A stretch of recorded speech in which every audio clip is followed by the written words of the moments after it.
Halo, assalamualaikum warahmatullahi wabarakatuh. Berjumpa kembali dengan channel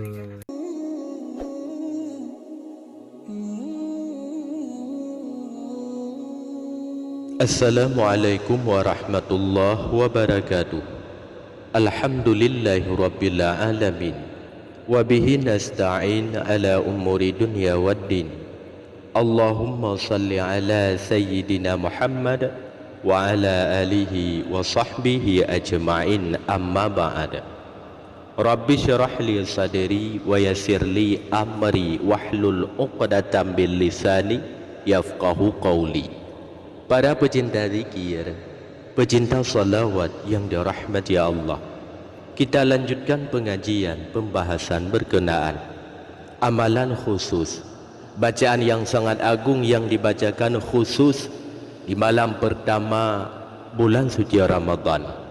Barang siapa yang membaca akan bacaan ini di malam pertama bulan suci Ramadan, niscaya tubuhnya dimerdekakan daripada api neraka. Semua dosanya, semua kesalahannya diampuni oleh Allah Subhanahu wa taala. Simaklah sampai akhir video, insya-Allah menjadi ilmu yang bermanfaat bagi kita semua. Bulan suci Ramadan bulan yang sangat mulia, bulan yang paling tinggi nilainya, derajatnya timbang bulan-bulan yang lain. Dan di malam pertama bulan suci Ramadan ada keistimewaannya tersendiri, sebagaimana sabda Rasulullah sallallahu alaihi wasallam, "Idza kana awwalu lailatin min Ramadana yaqulullahu subhanahu wa ta'ala."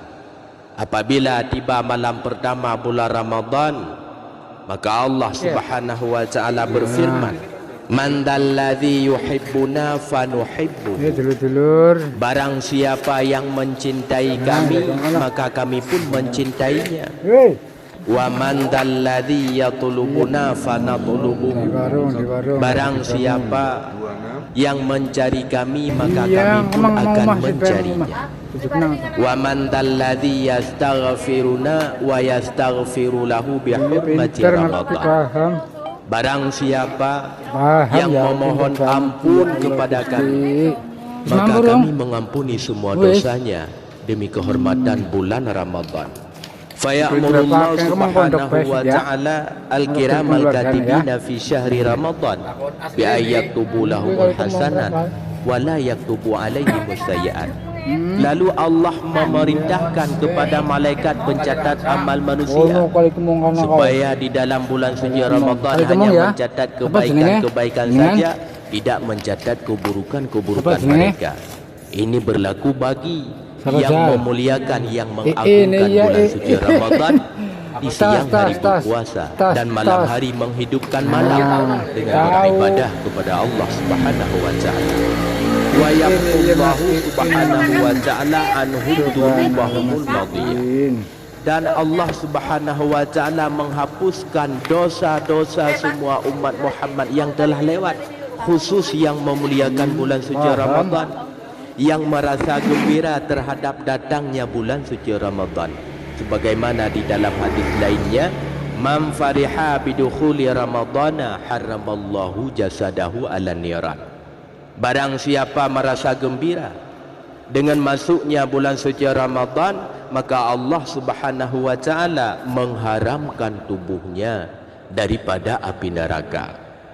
Al-Imam Syekh Ali bin Abdurrahman Al-Kalantani rahimahullahu ta'ala menyebutkan di dalam kitabnya Al-Jauharul Mawhub wa Mumbahatul Qulub pada bab Al-Babut Thalithu Asyara fi Fadilati Shaum, bermula bab yang ke-13 pada menyatakan kelebihan puasa Ramadan. Beliau di awal bab menyebutkan dua doa. Barang siapa yang membaca doa ini di malam pertama bulan suci Ramadan, semua kesalahannya, semua dosanya diampuni oleh Allah Subhanahu wa ta'ala, dan bahkan mendapatkan kemerdekaan daripada api neraka. Penjelasan yang sama juga terdapat di dalam kitab Jam'ul Fawaid wa Jawahirul Qalaid pada halaman 104. Penjelasan mu'alif di dalam kitab Alhamdulillah, Al-Jawharul sekarang Mawhub masih wa sudah di Mubahadul Pondok Qulub. Pesantren Al-Badru Penajung, teman-teman. Ini sehubungan sudah malam, nanti Mas Sein saya suruh tidur di sini dulu. Ini sudah dipersiapkan kasurnya beserta guling. Riwayat daripada Anas bin Pakai Malik sarung, radhiyallahu an, Rasulullah sarung sallallahu alaihi wasallam bersabda, tiada daripada seorang hamba melihat akan sehari bulan lalu memuji ia akan Allah Subhanahu wa taala, kemudian membaca surat Al-Fatihah 7 kali, melainkan diafiatkan Allah Subhanahu wa taala daripada sakit mata dan sakit-sakit lainnya di dalam bulan tersebut. Sehingga di dalam bulan suci Ramadan selalu di dalam keadaan sehat bugar, jauh daripada segala macam penyakit. Ini yang pertama. Nanti di akhir video saya baca urutan bacaannya. Selanjutnya dari riwayat daripada Sayyidina Ali radhiyallahu an, sabda Nabi sallallahu alaihi wasallam, apabila engkau melihat sehari bulan di dalam bulan suci Ramadan, maknanya malam pertama, maka baca olehmu Allahu Akbar, Allahu Akbar, Allahu Akbar 3 kali. Kemudian memuji akan Allah dengan kalimat Alhamdulillahilladzi khalaqaka wa qaddara laka manazila wa ja'alaka ayatan lil alamin. Kelebihannya, niscaya memegah Allah akan dia dengan para malaikat-malaikatnya, dan firman Allah bagi malaikat, wahai malaikatku, saksikan olehmu bahwasanya telah aku merdekakan bulan bin bulan daripada api neraka. Kemudian dilanjutkan dengan membaca Allahumma ahillahu alaina bil amni wal aman wassalamati wal islam Rabbi wa Rabbukallah. Pujian kepada Allah Subhanahu wa taala. Barang siapa yang membaca 4 bacaan ini di malam pertama bulan suci Ramadan pada salat maghrib, ketahuilah, yang pertama, diberi kesihatan oleh Allah Subhanahu wa taala, dijauhkan daripada segala macam penyakit. Di dalam bulan suci Ramadan selalu sehat. Selanjutnya semua dosanya diampuni oleh Allah Subhanahu wa taala, dan Allah menyuruh kepada malaikatnya untuk mensaksikan yang bahwa yang membacakan kalimat ini dimerdekakan daripada api neraka. Urutan bacaannya, yang pertama membaca takbir 3 kali, Allahu Akbar, Allahu Akbar, Allahu Akbar. Kemudian dilanjutkan dengan Alhamdulillahilladzi khalaqaka wa qaddara laka manazila wa ja'alaka ayatan lil alamin. Alhamdulillah. Sehingga anaknya yang kedua ini juga selalu diperhatikan oleh bapaknya. Anak yang ketiga ini agak disia-siakan. Alhamdulillahilladzi khalaqaka wa qaddara laka manazila wa ja'alaka ayatan lil alamin. Selanjutnya Allahumma ahillahu alaina bil amni wal aman wassalamati wal islam Rabbi wa Rabbukallah. Allahumma ahillahu alaina bil amni wal aman wassalamati wal islam Rabbi wa Rabbukallah. Kemudian ditutup dengan membaca surat Al-Fatihah 7 kali. Bismillahirrahmanirrahim. Alhamdulillahi rabbil alamin. Ar-Rahmanir-Rahim. Maliki yaumiddin. Iyyaka na'budu wa iyyaka nasta'in. Ihdinas siratal mustaqim. Siratal ladzina an'amta 'alaihim ghairil maghdubi 'alaihim waladdallin. Amin.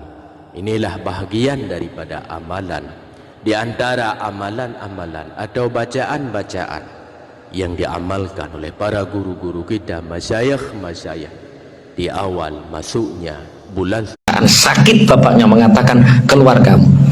Harben, masuk. Iya bapak. Kamu tahu semua perhatianku untukmu. waktu tenagaku terkuras habis untukmu. Bapak sudah mulai menua. Tolong permintaan Bapak ini turuti. Apa Bapak? Sewaktu-waktu Bapak mati, tolong ketika Bapak dikuburkan, kamu juga ikut masuk ke liang lahat dan ikut dikuburkan. Bapak, kantor saya cabangnya semakin banyak, klien saya semakin banyak, bagaimana mungkin aku mengikuti Bapak? Dengan kecewa, bapaknya mengatakan, keluar kamu. Akhirnya anak yang terakhir namanya Amsal dipanggil. Amsal, iya Bapak, maafkan Bapak nak, selama ini sering menyia-nyiakanmu. Waktu Bapak habis untuk Anis sama Harben, kamu hanya tak kasih waktu sedikit sekali, bahkan tidak ada 5% dari waktu Bapak. Ini sebentar lagi kelihatannya Bapak mau meninggal. Bapak minta satu nak. Apa Bapak? Temani Bapak ketika Bapak di liang lahat. Apa jawab Amsal? Kemanapun Bapak meninggal, kemanapun Bapak pergi, baik di alam kubur atau alam akhirat, aku akan selalu menemani Bapak. Tidak peduli apa kata orang, aku akan membela Bapak mati-matian, bahkan di alam kubur atau di akhirat. Dari cerita ini apa yang bisa kita ambil kesimpulan? Bahwa kadang yang kita kejar, kadang yang kita prioritaskan ternyata tidak bisa menemani kita. Anis itu singkatan anak dan istri. Anis, waktu kita habis untuk anak istri kita, tapi mereka tidak menjadikan kita lebih taat kepada Allah. Harben itu harta benda, Amsal itu amal soleh. Awakmu ora ngenang. Sing mbok angen-angen opo, Mang? Anis itu anak istri, Harben harta benda, Amsal amal soleh. Gak paham tak sampean maksudnya? Dari awal gak paham. Keseriusan sampean. Jadi kita sibuk nuruti kehendak anak, nuruti kehendak istri, sekian paruh waktu kita sampai kita melupakan ibadah. Hanya anak istri kita, tapi anak istri kita nggak mau menemani kita di alam kubur. Kita waktu kita habis untuk ngejar harben, harta benda, bengi ngudeg esuk, Masya Allah, dikeliling keringet meruntus, ya Allah. Tidak ngaji alasannya sibuk, tidak sholat jamaah alasannya sibuk. Padahal ketika kita nanti tua renta, tidak ada yang siap menemani kita. Yang siap adalah yang terakhir, namanya amal soleh.